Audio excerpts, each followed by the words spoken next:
Hey guys, it's Clay with Texas Know-How. This is my 80 series Land Cruiser. It's a 96 model. I really love it, and it's got a lot of strong points, but it also has a couple of weak places on it that people talk about a lot on the web. And one of those weak places is the buttons on the seat. These are electric seats. They're full electric, and they got several things they have to do. This one right here is going to be a recline. This is forward and back. Also moves the seat pan up and down in the front and back. As you can see, it's a multi-function button. But today I want to show you, this one gets broke a lot, the recline. And the reason why the recline gets broken a lot is because when you swing your leg out of the seat, you're pressing down on it. You can see how it gets the leather right there too. But you're pressing down and then you slide off, and that's the button you hit. If you have a 100 series Land Cruiser, you'll know that they changed these buttons right here. And the top button doesn't stick up, and it's not so pronounced right here for the recline on this seat. Now that's how they kept it from getting broke on the new series. So I want to show you though, if you order these buttons because they're completely missing when you get your Land Cruiser, or you've had the Land Cruiser since new and you break these buttons and you lose them in the woods or whatever, they're only going to come in black. And that black, as you can see, doesn't match very well with that tan color that I have on my interior. So what I did was I actually took, this was black as well. This recline button was also black. But I took this to an upholstery man here in town that was recommended by the Toyota dealership. And I had them to paint it that same color. And they're really good at it. He did a good job. But this paint's not going to hold up as well as if the plastic was actually molded that color, which was what the original ones were. So I'm going to put the painted one over on the passenger side because it doesn't get as much use as the driver's side, because I'm the primary driver.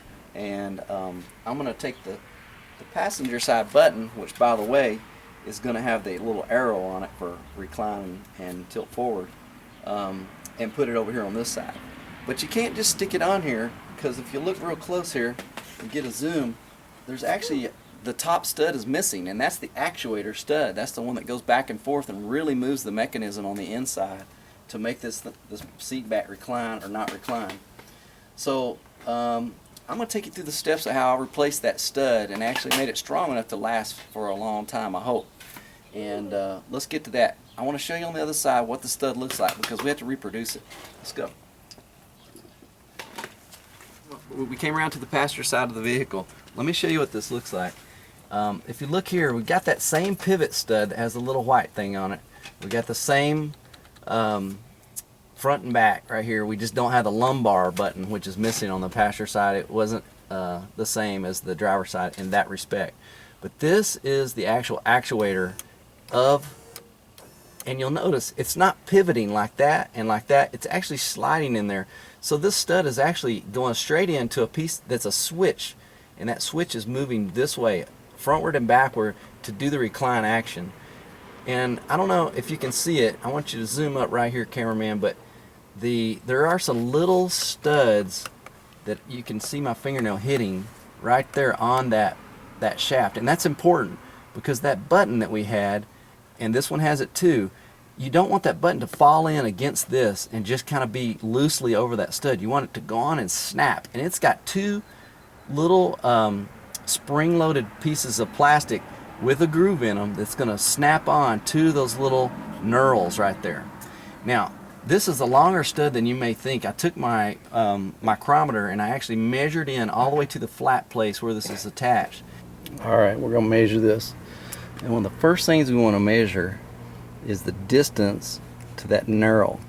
So see how I'm using the bottom part of the calipers there to probe down to where that line is. Hope you can see that. I kind of got my shadow on it. Okay, and let's take a look. It is coming out pretty much exactly 0.3 of an inch, and in millimeters that's 7.62 millimeters. Okay, so there's that one. The other measurement we want to get is all the way down beside this, and we're going to get inside that grommet in there all the way till I'm bottomed out on that thing. and I'm getting 0.885 for that, the full length of the shaft. 0.885.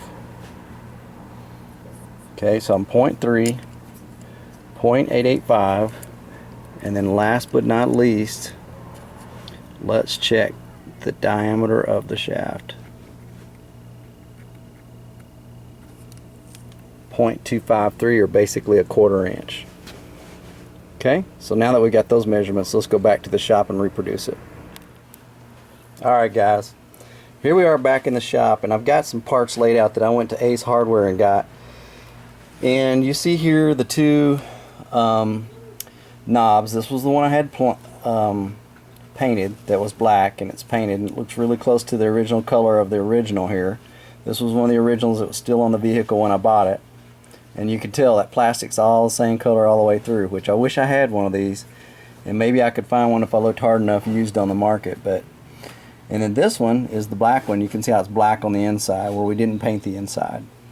But I wanted to show you something. As you look at those two little tabs, that tab and that tab, those are going to be the ones, and these actually do too. They're spring loaded. They hold on to that bottom rotation shaft. But they've been pretty ingenious about that. See that little groove just inside the tab there, maybe a 1/16 to 3/32 deep in there. That is where we need a detent in the shaft that we're going to build. So my idea to fix this was to get something that was a 1/4 inch. I went to Ace Hardware, and you can get these standoffs. These are aluminum standoffs, and I got them in a thread that is a normal 632 thread on the inside right here. And the reason I did that was because I can build up by using pieces. This is a 1-inch piece. That other one was a 3/4, and I got a 1/2 inch. And you can use pieces and put a washer between there with a Allen head 6/32 screw. Yeah. And you can put your washer on at any distance you want, and basically go to a cutoff wheel and grind this down to where we get the measurement we wanted, which was 0.3 from the detent to the end, and I'm at a 1/2 inch, so I'll be able to get that on that side. And then an overall length of 0.885 was the other measurement we had.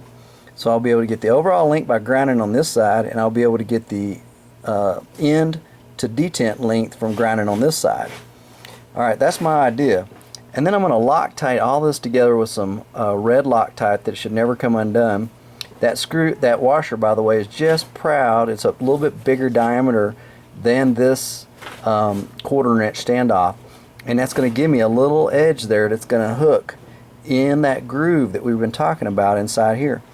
Now the reason you want to have that in there is because as this turns, you can see those shafts really are not going to get further apart up and down. So what's going to happen is that top shaft is going to ride back and forth slightly inside these two pressured pieces of tab. So when you go this way, you use Pythagorean's theorem, we probably could figure out how far apart they are, but that shaft is going to be a little higher in this, I mean a little lower. It's going to ride a little lower in here, and then when I go back, it's going to kind of center back up. Then when I ride this way again, it's going to go a little lower, and it can go both ways for moving the seat back. This one's going to stay dead center and just pivot. So let's recreate this thing. I'm going to have to do a little bit of grinding.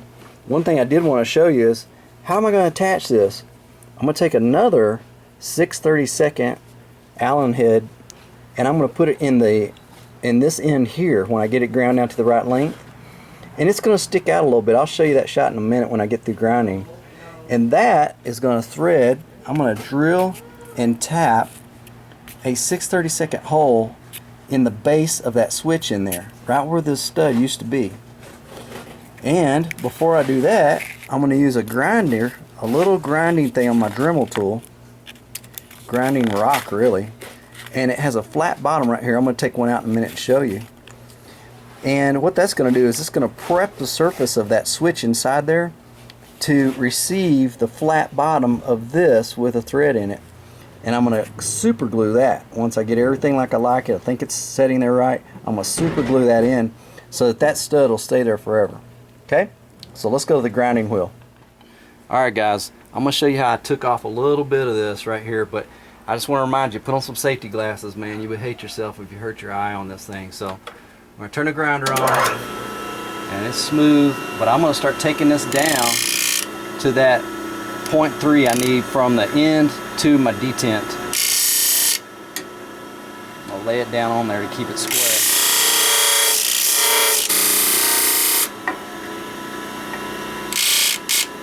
You see it turning right there a little bit. Ouch, and we're just going to work it down. It's hot until we get the right standoff. See, I still got about that much to go again.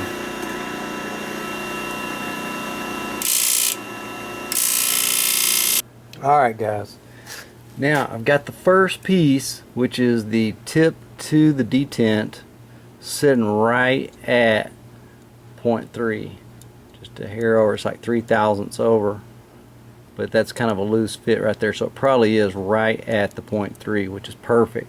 And that just took some, you know, detailed time on the grinder. You can tell by this end here, that's the end I ground. It's the threads are not going to be very nice on that. But what I'm going to do is put the factory edge over here that's got a great finish on it next to my washer, and then obviously the piece of thread will go in, and then this will come behind it. And then all I've got to do now is get my overall length, sorry for the camera work, get the overall length to be the 0.885, and then I'm good to go. Okay guys, so it's supposed to be 0.885. I've got it to 0.886 and a half. I'd say within a thousandth of an inch is going to be accurate enough for fixing a plastic switch. So this is my end result. Now I will tell you, I have a ground edge on this side, and I got a factory edge next to the washer here, and a factory edge of the standoff, sorry, right here against this washer. And that keeps the whole thing very straight. I don't want to get too kind of uneven ground edges here and create a curve in this thing. And then this is one of my ground edges right here, but I tried very hard as I touched up and finally got it down to the right length to get it very perpendicular to its sides, and that way I'll have a flat bottom on it when I screw this into the plastic switch housing. And from listening online, I knew a guy who fixed this by drilling a hole all the way through his old switch. He actually got the part that broke off. He ran a very fine wood screw down through the middle of this, and it was sticking out an 1/8 inch, and he did not damage inside of his switch by drilling into that thing an 1/8 of an inch. So I'm going to leave this at an 1/8 inch and wish me luck. I hope I don't damage the switch, but I'm going to drill and tap a hole now. But first I need to go take this, and I'm going to use it to prep the surface, the bottom surface, where this is going to sit and glue down inside there, because I have a broken off shaft in there. It's black plastic that's broken off. So let's go back out to the truck and I'll show you how to do that. Alright guys, so here we are at the truck, and I remember I got this taped off so that I won't damage the sides of the grommet that's inside here that holds that little shaft.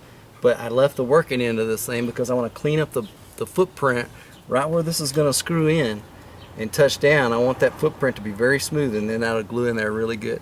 So here goes.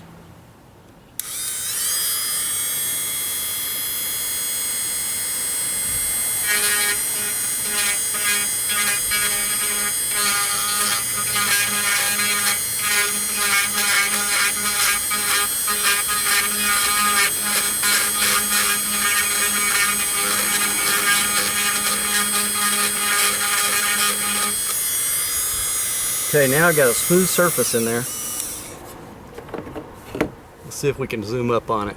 Alright, this has got to go into super macro mode to see this. But can you see that grommet I didn't want to hurt? Right there, you can see I had to go past that into this black surface that's in the very back. Very hard to see, especially on video. So this could fit in here, be in the grommet, and have a flat surface in the back. So I want to get as close as I can, see if this camera, it's amazing how good this thing's focusing. We are super macro on this. Probably better than I can see it with my eye. But in there, the back surface, I still can't get it. It may resolve when I see this in high def, I'm just using the camera's viewfinder here, but we're going to want a smooth surface behind that grommet. All right. So now, the thing we need to do now is get the 6/32 hole, and this is a wire gauge 36 bit. And when you start doing real accurate stuff, you want to use wire gauge bits because they're really accurate. I'm going to hold this, and I got my little drill so I can do this the best I can, but I want a perfectly perpendicular hole right in the dead center of my grommet in here. So that looks pretty good. I'm going to just bump it and see if I can stay straight. It's looking good. There it is. Okay. Now, this is when I take my tap. Again, 632 tap. Get that plastic out of there. And that looks pretty good. It's pretty centered up. So what I'm going to do is take this, and it did drop through. So I've got a little bit of room behind there. I'd say maybe an 1/8 inch, but not much. And the thing that I drilled through was probably a 1/16 of an inch thick. So now I'm going to take my tap, and I'm slowly going to start working those threads and trying to tap that. And I'm probably going to have to go get my handle for this because it might get harder than I can turn with just my fingers. But this is what I'm going to do. I'm going to slowly get some threads cut in that switch housing that's going to hold my new shaft that I built.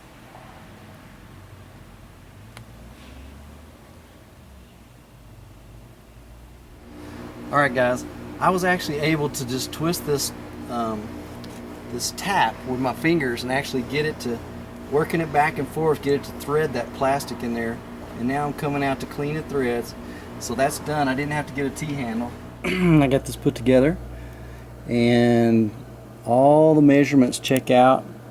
In fact, I went and measured how fat around this washer should be, and it was a little bit big. It was about 0.31, and I needed to take it down to about 0.29 of an inch. So that's one thing I wanted to show you is I just twirled it a little bit on my wheel and just took it down and then kept measuring it until I got it down to about 294, which I figure is close enough.